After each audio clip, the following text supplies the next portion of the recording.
Whenever a client asks a question or even speaks, there's something every agent should always do.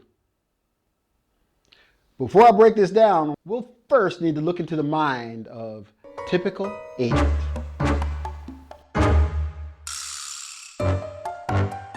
Joe client has a question for typical agent.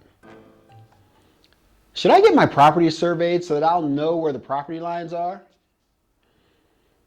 No, I don't know if I'd get one. There's already a fence around the back of the house and there's a line of trees on both sides, so I don't know. I probably wouldn't get one. Did typical agent just make this conversation about himself instead of the client? Let's listen again. No,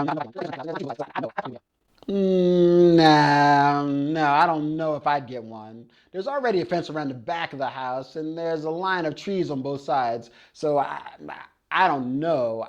I probably wouldn't get one. What? The first thing the typical agent did was say no. It almost makes it seem like Joe customer was crazy for asking such a question. Although his intentions were good, he didn't actually answer the client's question. The client didn't ask if the agent should get a survey. He asked, should I get one? Remember, every conversation with the client should accomplish three things. First and foremost objective is to focus on the client's needs. Next, building rapport and growing your relationship with the client. Give the client confidence that you're the right agent to help them. Here are two things that should happen to help you accomplish the objectives whenever your client speaks or asks a question. First off, stay cool and use the AC. No, not that AC. I mean acknowledge and compliment. Here's what I mean. If Joe client asks, should I get my property surveyed?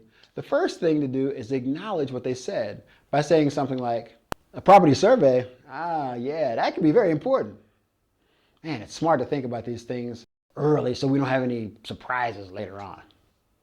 One easy way to do this is to repeat back the important parts of what they just asked. Then compliment the client. It's smart to think about these things. This approach validates the client's question as a good one. My agent thinks I'm smart. I like this guy. Using positive characteristic traits to describe your client like smart, sharp, determined, observant, thoughtful. Just a few subtle ways to compliment your client. Now, don't go overboard with the clients. You could sound like a tryhard. You're the most intelligent, friendly, marvelous, brilliant, amazingly fantastic, fabulous client in the whole world. Okay, he's a little over the top. This works in other conversations too. Try it out with your significant other. Acknowledge what they say and compliment them. It'll be great for your relationship. And it's a good practice for your business. I'm just saying. As a bonus for sticking with me, I've prepared this video as the next step on how to answer the client's question correctly and with confidence after you've acknowledged and complimented. So that's it for this episode. Thanks for tuning in, and I'll see you next time on your way to a simple real estate success.